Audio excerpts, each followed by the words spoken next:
Sunday morning எங்களை விட்டு பார்த்திங்கன்னா இன்றைக்கி மட்டன் குழம்பு தான்.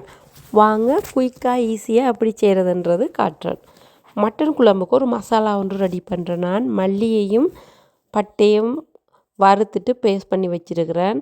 ஒரு பாத்திரத்தில் எண்ணெய் கொஞ்சம் விட்டுட்டு பட்டையை போட்டுட்டு கருவேப்பிலை தேவையான அளவு பச்சை மிளகாயை போட்டுட்டு இதுக்கு சின்ன வெங்காயம் சேர்த்து செய்திங்கன்னா இன்னும் சுவையாக இருக்கும். எல்லாத்தையும் போட்டுட்டு ஒருக்கா ஃப்ரை பண்ண விடுறேன்.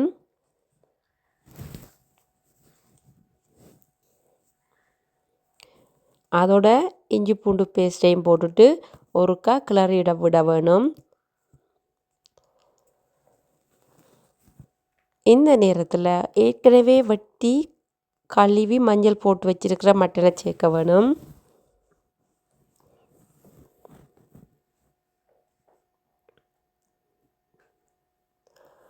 மட்டனையும் சேர்த்துட்டு லைட்டாக ஒருக்கா கிளறி விட வேணும்.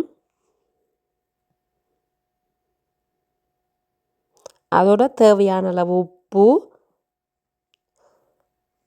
எல்லாம் சேர்த்துட்டு தேவையான அளவு மிளகாத்தூளையும் சேர்த்துட்டு ஆல்ரெடி அரைச்சி வச்சிருக்கிற மசாலாவையும் சேர்த்து ஒருக்கா கிளறி விடுறேன்.